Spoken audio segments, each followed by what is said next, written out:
यदा यदा हि धर्मस्य ग्लानिर्भवति भारत अभ्युत्थानम् अधर्मस्य तदात्मानं सृजाम्यहम् परित्राणाय साधूनां विनाशाय च दुष्कृतां धर्म संस्थापनार्थाय संभवामि युगे युगे।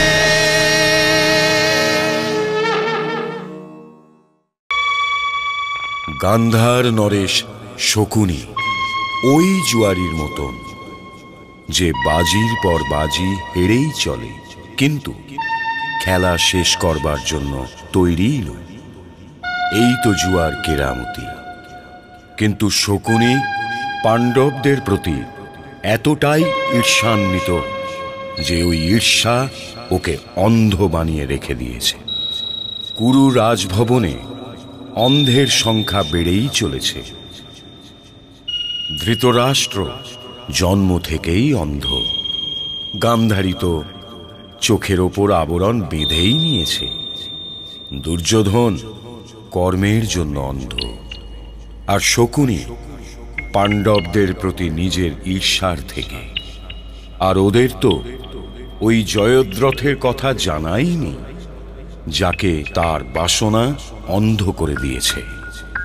আর যে নিজের অপমানের আসন বিছিয়ে তপস্যার পথে নিজেই অপমানের লক্ষ্যে পৌঁছবার চেষ্টা করছে। সারথি, রথ থামাও। নমঃ শিবায়।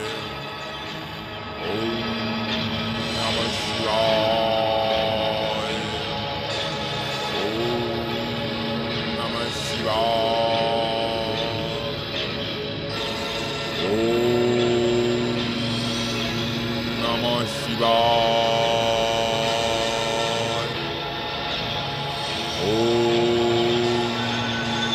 নমঃ শিবায়। সিন্ধু নরেশ, ভ্রাতা জয়দ্রথ, আপনি এখানে কি করছেন? আর আপনি নিজের একই দশা করে রেখেছেন। ওখানে দুঃশলা আপনার জন্য চিন্তা করছে, তাই আমাকে আপনাকে খোঁজবার জন্য বেরোতে হলো।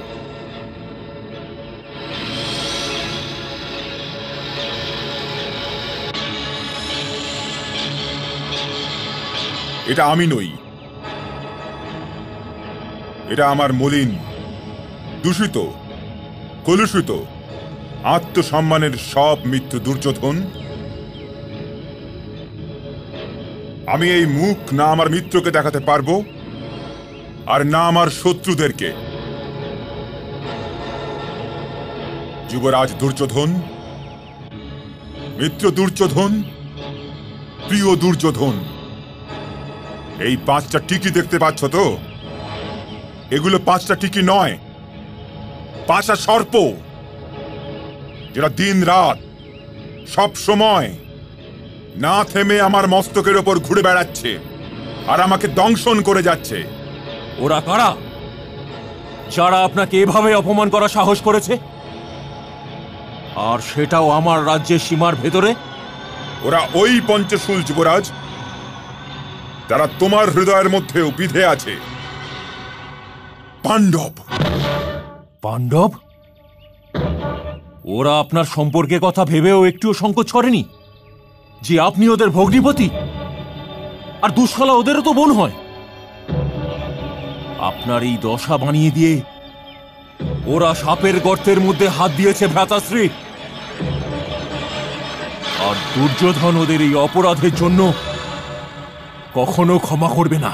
দুর্যোধন হয়তো ওদের ক্ষমাও করে দিতে পারে, কিন্তু এই অপমানিত জয়দ্রথ ওদের কখনোই ক্ষমা করবে না যুবরাজ। এগুলো 5টা টিকি নয়, ওই 5 জনের মৃত্যুদণ্ডের আদেশপত্র মিত্র, যার উপর ওদেরই রক্ত দিয়ে হস্তাক্ষর করব। আমি তোমাকে কথা দিচ্ছি যুবরাজ, যে আমি এই অপমানের ক্ষতকে ততক্ষণ সারতে দেব না যতক্ষণ পর্যন্ত আমি ওদের এই অপমানের প্রতিশোধ না নিতে পারছি। ওরা আমার বুকের উপর আরো একটা আঘাত করেছে। দুঃশলা অনাথ নয় সিন্ধু নরেশ, ওর স্বামীকে যারা অপমান করেছে, এই অপরাধের জন্য ওদের বারবার মরতে হবে।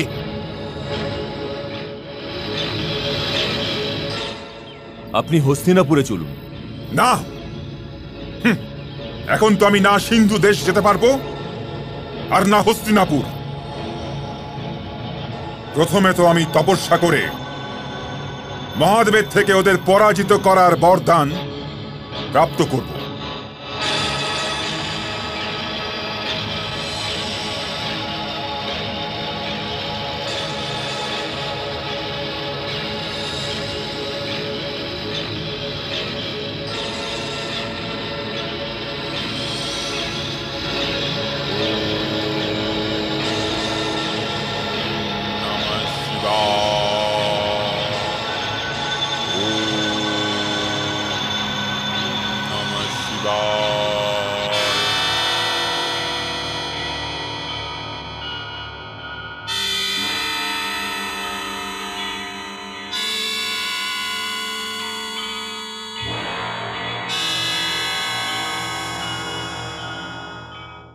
আপনি কি চিন্তায় মগ্ন প্রভু?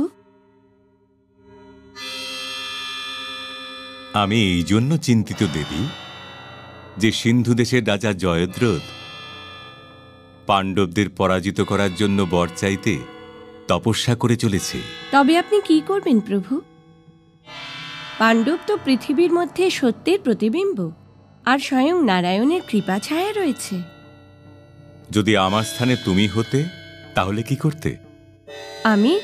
আমি ওকে কোনো বর না দিয়েই ফিরিয়ে দিতাম প্রভু। চাইতে আশাকে ফেরানো উচিত নয়। যদি আমার কাছে কেউ কিছু চাইতে চলে আসে, তবে আমি ওর ভক্তির ঋণী হয়ে যাই, আর ঋণ তো পরিশোধ করতেই হয়। আমি চাইতে আশাকে রিক্ত হাতে ফিরিয়ে দিতে পারবো না। তবে কি আপনি? এটাই তো চিন্তা। যা আমি দিতে পারবো না, ও তো আমি দেবই না। কিন্তু ওকে কিছু না কিছু তো অবশ্যই দিতে হবে, আর আমি ওকে কিছু না কিছু অবশ্যই দেব। তুমি চিন্তা করো না, যেটা হয়ে চলেছে তাকে চুপচাপ শুধু দেখে যাও। রক্তের এক সমুদ্র মন্থনের সময় ক্রমশ এগিয়ে আসছে।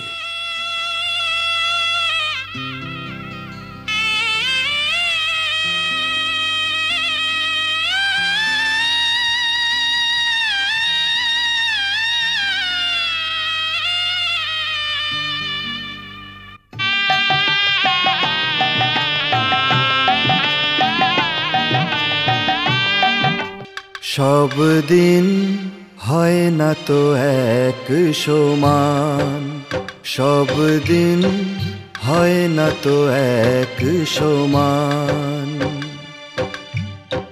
পঞ্চ পাণ্ডব বনে বনে ঘোরে, পঞ্চ পাণ্ডব বনে বনে ঘোরে, সঙ্গে দ্রৌপদী ম্লান। যেন সময় তো হয় বলবান, সব দিন হয় না তো এক সমান।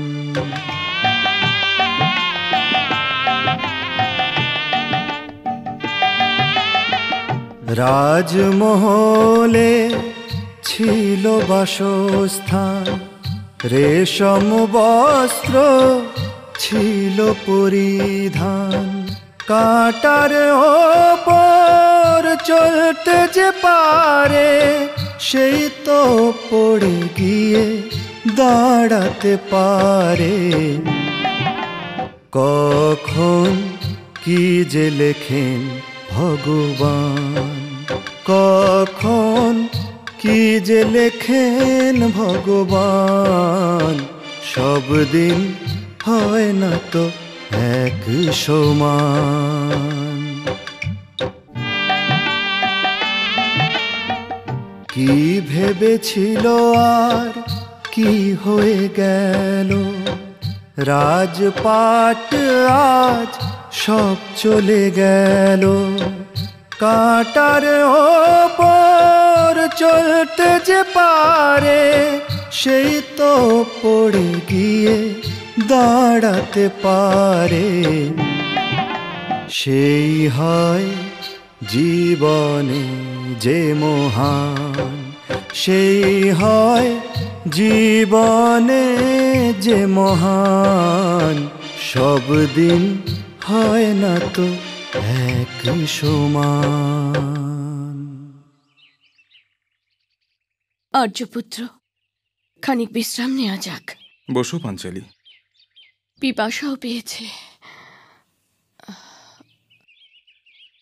অনুজ সহদেব, একটু এই বৃক্ষের উপর উঠে চারিদিকে চেয়ে দেখো, যদি কোনো জলাশয়ের খোঁজ পাওয়া যায়।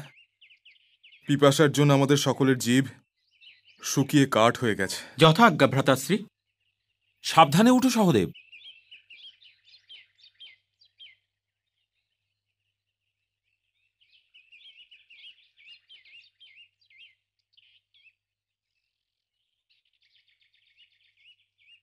ভীম, অর্জুন, এখন আমাদের অজ্ঞাতবাসের বিষয়েও চিন্তা করা শুরু করে দেওয়া উচিত।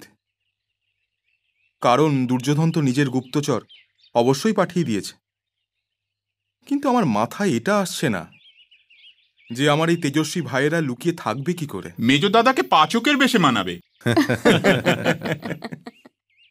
ভোজনের রুচিও আছে খুব।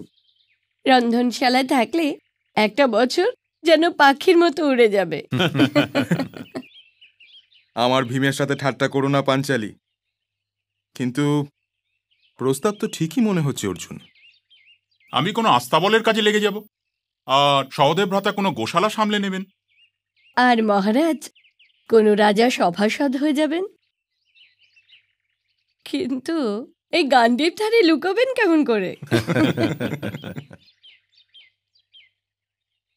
ক্রোশখানেক দূরে কিছু গাছ দেখা যাচ্ছে, ওখানে বক উড়ে বেড়াচ্ছে, ওখানে জল অবশ্যই পাবো। প্রিয় নকুল, তুমি গিয়ে খানিকটা জল নিয়ে এসো। আনছি ভ্রাতাশ্রী। এই নাও সহদেব।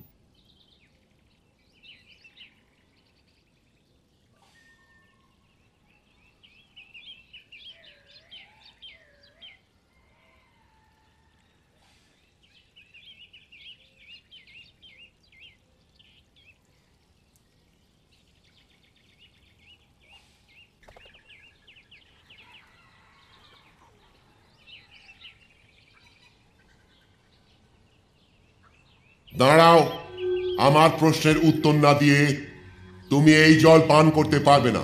পান করলে তুমি কি করবে? পান করে দেখো।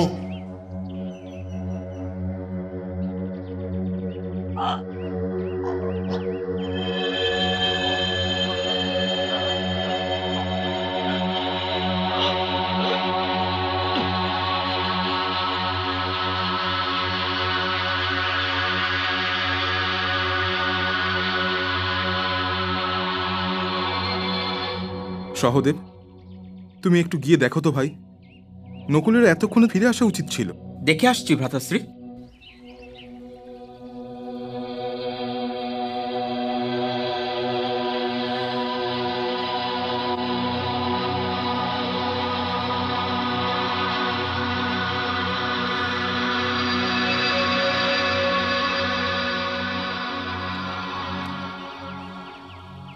সাবধান, আমার প্রশ্নের উত্তর না দিয়ে তুমি এই জল পান করতে পারবে না।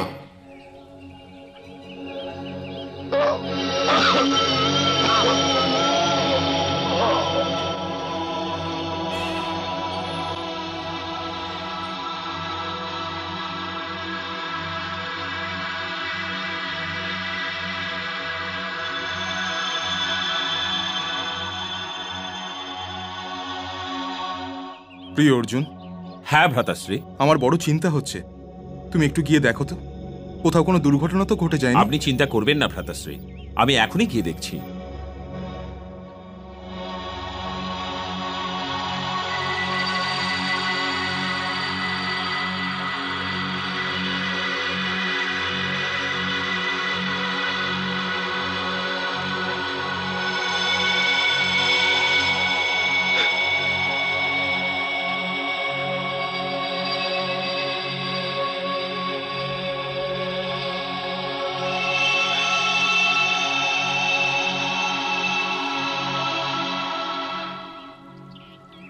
সহদেব, সহদেব, সহদেব! নকুল, নকুল!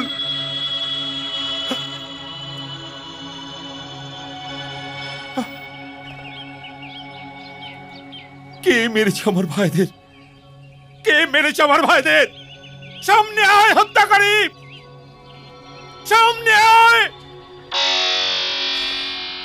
এদের আমি হত্যা করেছি দ্রোণ শিষ্য অর্জুন। কি ক্ষতি করেছিল এরা তোমার? এই সরোবরটা আমার, আর এই দুজন আমার বাধা দেবার পরও এই সরোবরের জল পান করবার অপরাধ করেছে। ওরা তৃষ্ণার্ত ছিল। তৃষ্ণার্ত হবার অর্থ এই নয় যে তুমি অন্যের জল ছিনিয়ে নেবার অধিকারী হয়ে গিয়েছ। যদি তোমার জল চাই, তবে আগে আমার প্রশ্নের উত্তর দাও, নয়তো তোমার ওই দশাই হবে যা তোমার ওই দুই ভাইয়ের হয়েছে। জল আর হাওয়ার উপর প্রত্যেক প্রাণীর অধিকার থাকে। এই জন্য আমি এই সরোবরের উপর তোমার অধিকার স্বীকার করি না। আর আমি তোমার প্রশ্নের উত্তর না দিয়েই জল পানও করব, আর সাথে করে নিয়েও যাব। যদি তুমি আমাকে আটকাবার চেষ্টা করো, তবে একটা বান মেরে শুকিয়ে দেবে এই সরোবরকে। শুনেছো তুমি? তুমি জল পান করতে পারো না অর্জুন।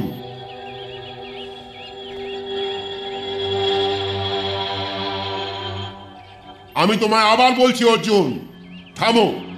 আমার প্রশ্নের উত্তর না দিয়ে কেউ এই জল পান করতে পারবে না।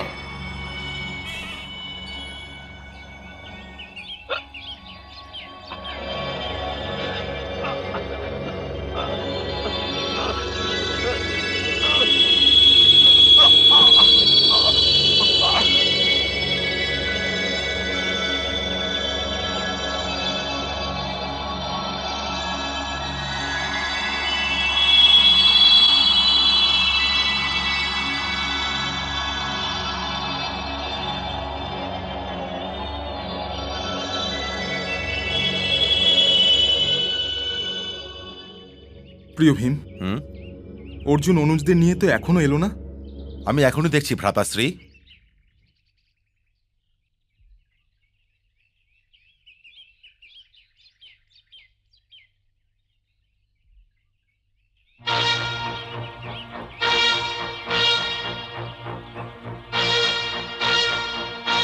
কি নকুল, নকুল,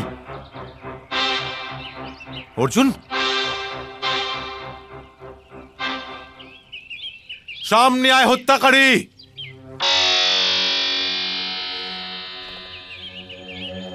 তুমি কি আমার ভাইদের হত্যা করেছো? হ্যাঁ, আর যদি তুমিও আমার প্রশ্নের উত্তর না দিয়ে আমার জল পান করো, তাহলে তোমারও এই দশাই হবে। প্রথমে আমি জল পান করে এটা প্রমাণ করব যে এই জলে তোমার কোনো অধিকার নেই। তারপর তোমাকে এদের হত্যার দণ্ড দেব।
কোনো আঘাতের চিহ্ন তো নেই।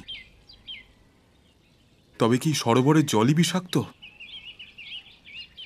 মনে তো হচ্ছে না। গান্ধারনরের শকুনের কি মন ভরল? কিন্তু এই শরীরের উপর বিষের তো কোনো প্রভাব দেখতে পাচ্ছি না। তবু যা কিছু আছে সেটা আছে এই সরোবরের জলের মধ্যে। এই সরোবরের জলের মধ্যে অবশ্যই কিছু না কিছু আছে যা কিনা আমার ভাইদের এই দশা করেছে। থামো। জল পান করবার আগে আমার প্রশ্নের উত্তর দাও।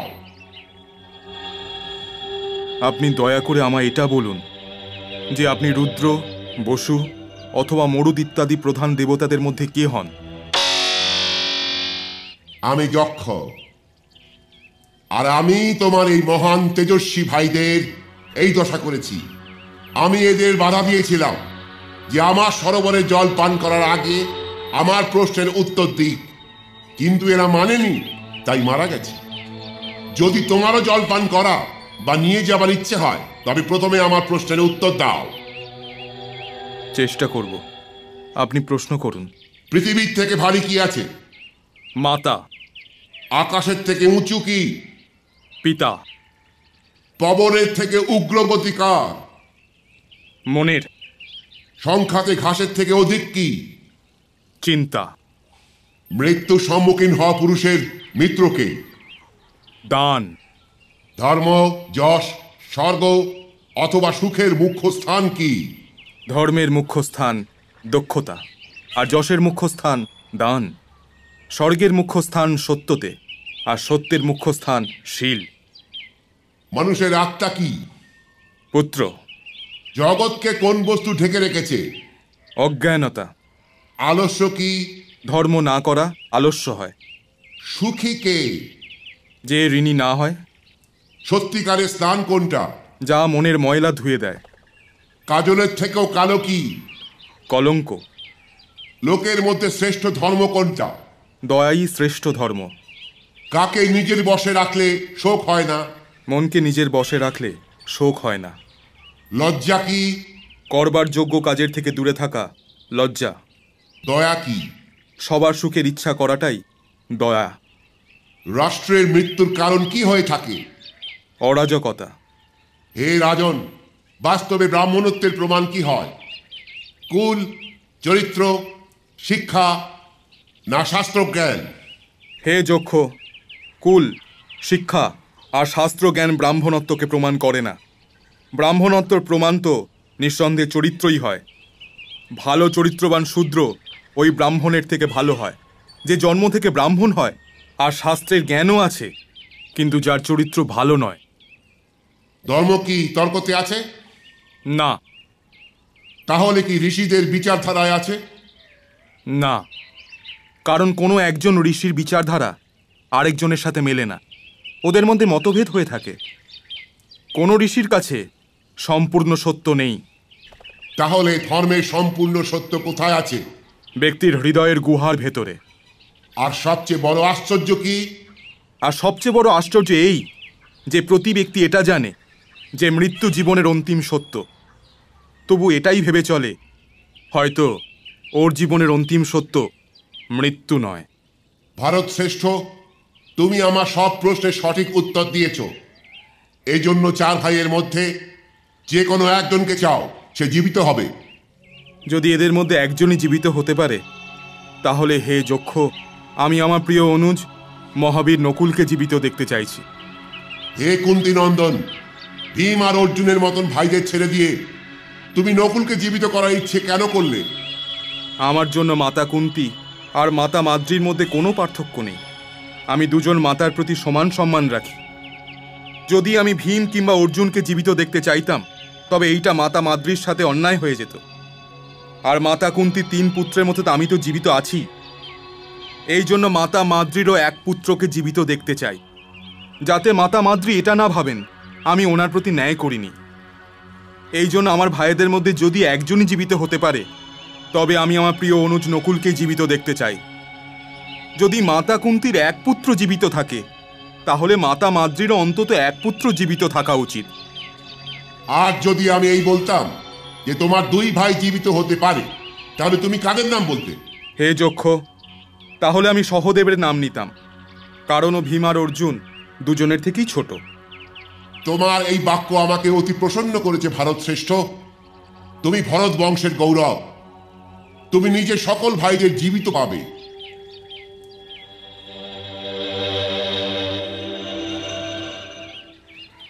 ভগবান যক্ষ তো আপনি নন, কারণ যক্ষ জীবন দান করতে পারেন না। আপনি তো কোনো দেবশ্রেষ্ঠই হবেন। কৃপা করে নিজের পরিচয় দিন।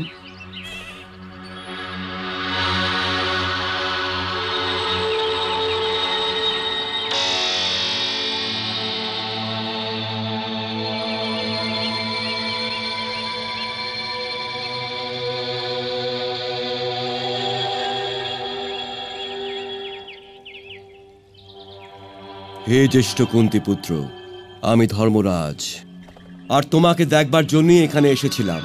হে ভারত শ্রেষ্ঠ, আমি এটা দেখতে পেয়ে অতি প্রসন্ন হয়েছি যে সহ্য, ধৈর্য, উপলব্ধি, তিতিক্ষা আর সমাধান, এই 5টি সাধনার ওপর তোমার প্রীতি আছে, তথা ক্ষুধা, তৃষ্ণা, শোক, মোহ, জন্ম ও মৃত্যু, এই 6 রিপুই তুমি জিতে নিয়েছ। তোমার মঙ্গল হোক।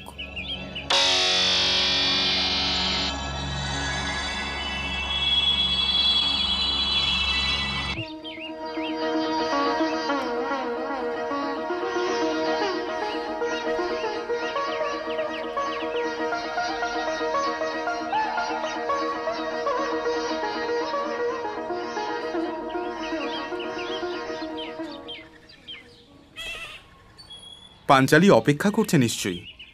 চলো যাই।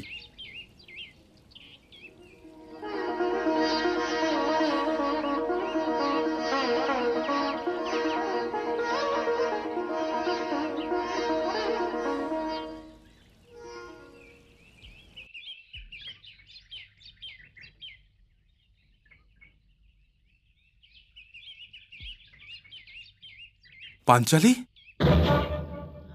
কি হয়েছে পাঞ্চালী? দুর্যোধনের গুপ্তচর আমাদের খুঁজতে খুঁজতে এখানে এসে পৌঁছেছে। চিন্তা করো না পাঞ্চালী, চিন্তা করো না।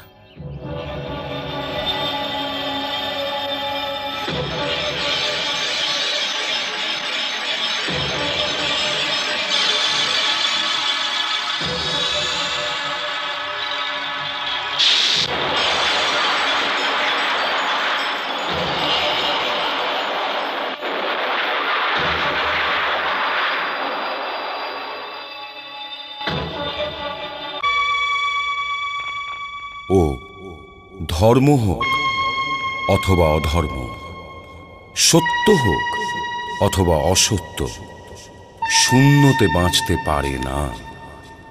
ওকেও বেড়ে ওঠা আর ফলনের জন্য সমাজের উর্বর ভূমির প্রয়োজন।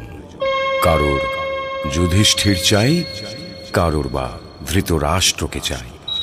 আলোর জন্য সূর্যকে চাই, চন্দ্রকে চাই, প্রদীপ চাই। বলবার অর্থ হলো এই যে এই শব্দগুলোর অর্থের খোঁজে কোনো শূন্যের মরুভূমিতে ঘুরে বেড়ালেও কিছুই পাওয়া যাবে না, না শব্দ আর না ওর অর্থ। এটাই বলবার জন্য তো আমি আপনাদের হাজার হাজার বছরের পুরনো এই কাহিনী শুনিয়ে চলেছি। আপনি নিজেই দেখুন যে যখন স্বয়ং নারায়ণকেও এই শব্দের অর্থ বোঝবার প্রয়োজন হয়, তখন ও মানব রূপ নিয়ে ধরিত্রীর ওপর চলে আসে আর বেঁচে থেকে দেখিয়ে দেয়, আর বেঁচে থাকা শিখিয়েও দেয়। কিন্তু একবার এটা ভাবুন, যে সেই নারায়ণের শিষ্য হবে, ও কেমন হবে?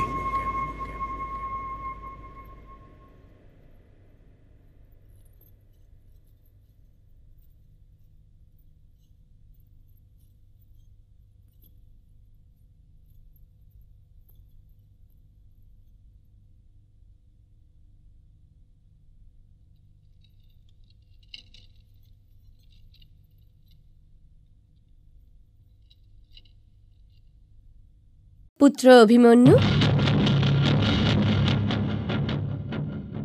প্রণাম মাতাশ্রী। দীর্ঘজীবী হও পুত্র।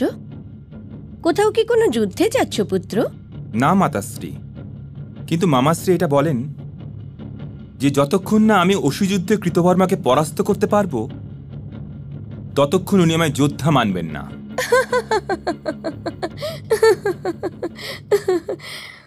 তুমি দ্বারকার সেনাপতিকে পরাস্ত করবে আমার সোনা? কেন নয় মাতাশ্রী, মহারথী হবার জন্যে তো মহারথীকেই পরাস্ত করতে হয়। আর আপনি এটা ভুলবেন না যে আমি আমার মামাশ্রী বাসুদেব কৃষ্ণের শিষ্য হই। উনি প্রতিদিন আমাকে বলতে থাকেন, পুত্র অভিমন্যু, ইতিহাস তোমার অপেক্ষা করে রয়েছে। কিন্তু উনি এটা বলেন না যে ইতিহাস আমার অপেক্ষা কোথায় করছে। যদি তোমার মামাশ্রী এটা বলেন বৎস যে ইতিহাস তোমার প্রতীক্ষা করে রয়েছে, তবে ইতিহাস অবশ্যই তোমার প্রতীক্ষা করে রয়েছে। কিন্তু তোমায় এটা প্রমাণ করতে হবে পুত্র যে তুমি ইতিহাসের প্রতীক্ষার যোগ্য কিনা। আপনার আশীর্বাদ চাই মাতাশ্রী। দীর্ঘজীবী হও পুত্র, দীর্ঘজীবী হও।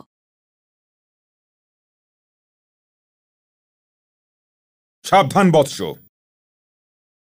আপনি তো আমাকে বৎস বলে নিরস্ত্র করে দিলেন কৃতবর্মা মশাই। এই সময় আমি বৎস নই, প্রতিদ্বন্দ্বী। প্রিয় অভিমন্যু,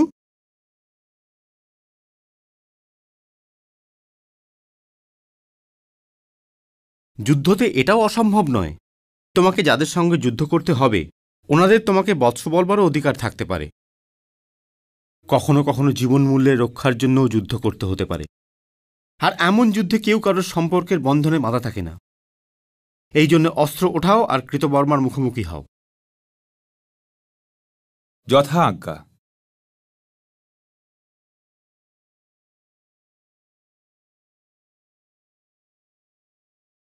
আপনি আমার বয়োজ্যেষ্ঠ, আপনার সাথে যুদ্ধ করবার আজ্ঞা দিন। বিজয়ী হও। তুমি আসলে নিজের মামাশ্রীর শিষ্য। যুদ্ধ আরম্ভ হওয়ার আগেই বিজয়ী হওয়ার আশীর্বাদ নিয়ে নিলে। আরম্ভ করি।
দীর্ঘজীবী হও।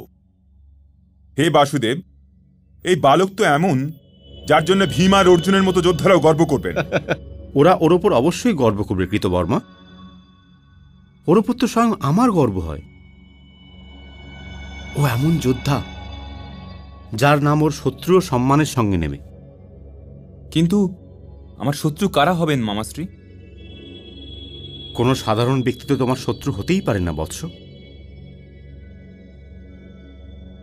কোনো মহাবীর, কোনো মহারথী তোমার শত্রু হয়ে যাওয়ার সাহস করতে পারবে।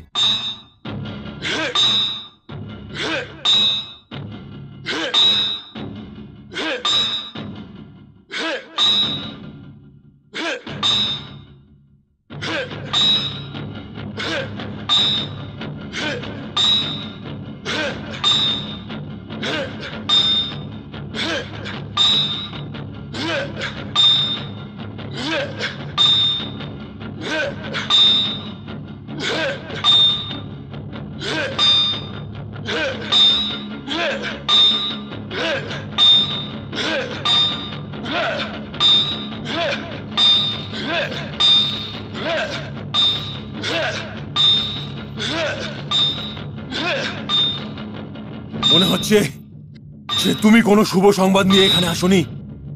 ভ্রাতাশ্রী, গুপ্তচর নিরাশ হয়ে ফিরে এসেছে। হ্যাঁ, নিরাশ হয়ে? কিন্তু ও তো ছায়ার মতোই ওদের পেছনে লেগেছিল। ও বলছে যে হঠাৎ করে ধুলো ঝড় উঠল, আর যখন ধুলো সরে গেল তখন ওদেরকে খুঁজেই পাওয়া যায়নি। কেন খুঁজে পাওয়া যায়নি? ওরা কি পাতালে চলে গেল নাকি আকাশে উড়ে গেল? দুঃশাসন, ওকে বলো যে ও পাণ্ডবদের খবর নিতে থাকুক, নয়তো আমি ওকে এই মূর্তির জায়গায় দাঁড় করিয়ে গদা মেরে মেরে ওকে মেরে ফেলবো।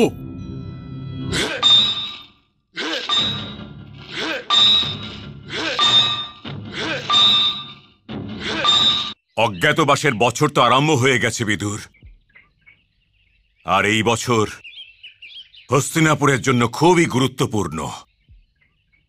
আমি তো কখনো এটা ভাবতে ভাবতে ভয় পেয়ে যাই যে যদি দুর্যোধনের গুপ্তচরেরা ওদের চিনে ফেলে তখন কি হবে।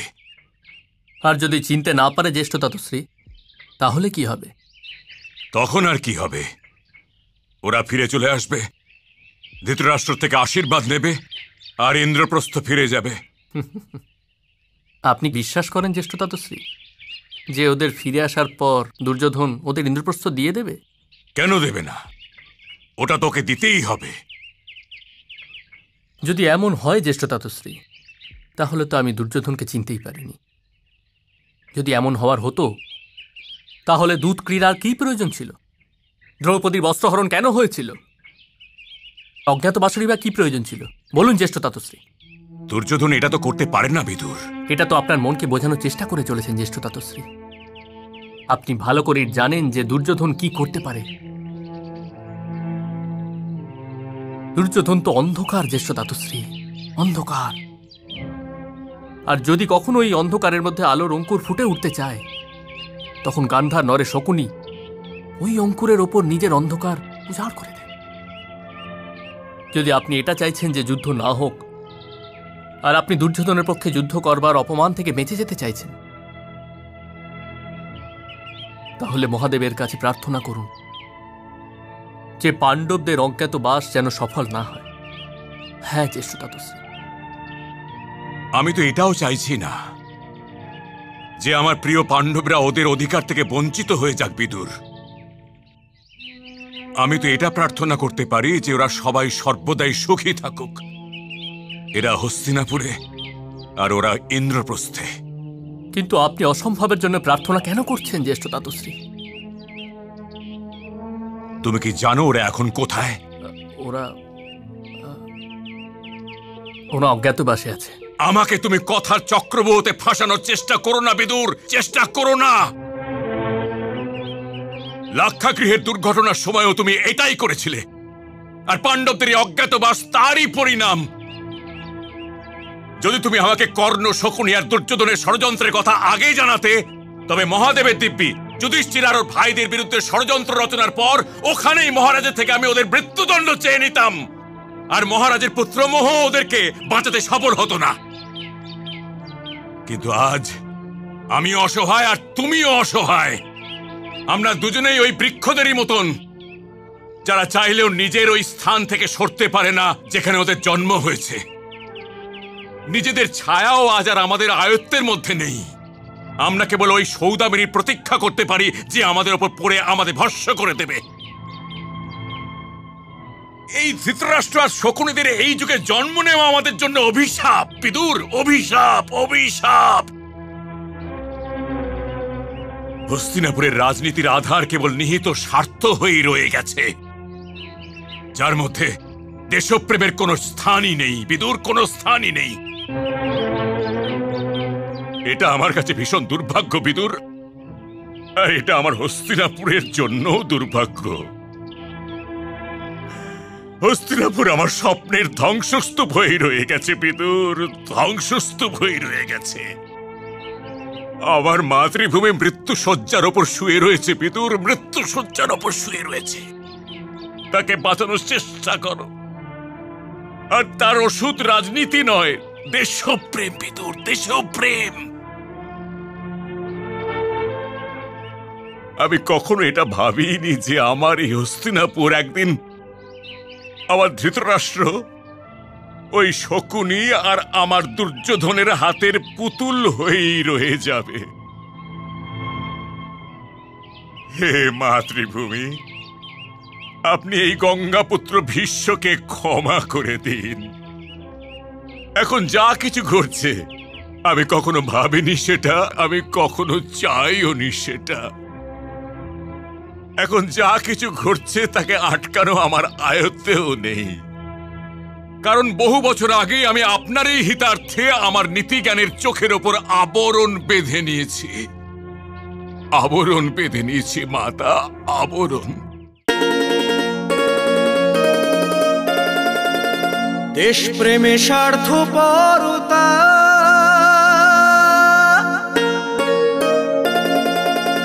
করলো বিষেরই প্রয়োগ, বিশ্ববিদুর হলো অসহায়।